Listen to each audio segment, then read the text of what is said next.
Hi everybody, this is Chris Dwayne from How Cool Is That? And I did find something that I think really is so cool. I was listening to a webinar this morning to catch up on some technology information. I like to try and stay on top of that. And I came across this, actually the webinar host told us about this site that she uses in her language arts class. Now, I do want to preface this little screencast with the fact that I am a math teacher. I am not a language arts teacher, so please bear with me if I somehow or other misspeak during this. I'm trying to bring this to you because I think that math teachers can use this as well as ELA teachers. So please bear with me. All right, so the new name of the site is newsela.com. I did sign in. You'll find that it says I'm in a pro version trial. They are developing some sort of professional version of this, but currently I am in the free version. You'll see this is me. You can create a binder, and you can also set up classrooms. Obviously, since I teach math, I set it up to be for, in this case, for an 8th grade middle school math class, but that's just a class you obviously make yourself.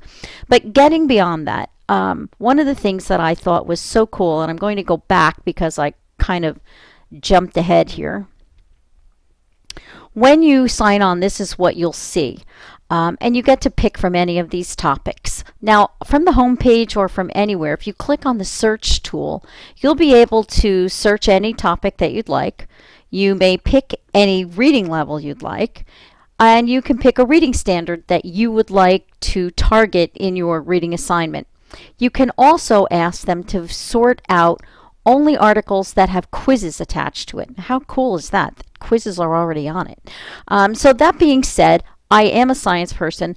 I wanted to look at these at a science at a science article, but this is the kind of breadth that you have to choose from. I am just taken back. The pictures are beautiful. This is engaging. I can't imagine any student not wanting to read this. But let's talk about noses for the argument's sake. Okay, so this article comes from us, from the Associated Press, and you'll find that all the information that's listed here is taken from credible sources. This happens to be taken from an article written on April 23rd. And I'd like to bring you down, if I may, to pass the picture so that you can take a look at how the wording and I think they call it the lexile changes as we choose different reading levels. So at the 1150 level, I believe we're at about an 11th grade reading level. So this is what it looks like at the 11th grade reading level.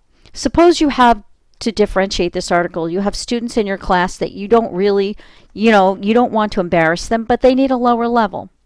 Well, you could also take this down because I believe 730 lexile is about a 4th grade reading level. He can still, or she can still get the same information out of this article that the person at the college level. So this is just such a wonderful tool for differentiating and reaching all learners, which is what we ultimately want to do. We want to read. And it actually says at the top, this is a 12th grade reading level. Here it will take you down and it'll tell you the reading level will change. Now we're at a grade 8. This one is going to take us to a grade 7. You can see in the upper right left-hand corner, this is a grade 5 reading level. And then this is going to take us down to a grade 4 reading level. One of the other parts about this site that I just thought this was the coolest thing because we're always so pressed and yet we do want to evaluate. Assessment is so important. Assignment without assessment is just, I think, a useless waste of time. So here what it's going to do is it's going to tell you this is the grade 4 standard and it's asking what does the text say.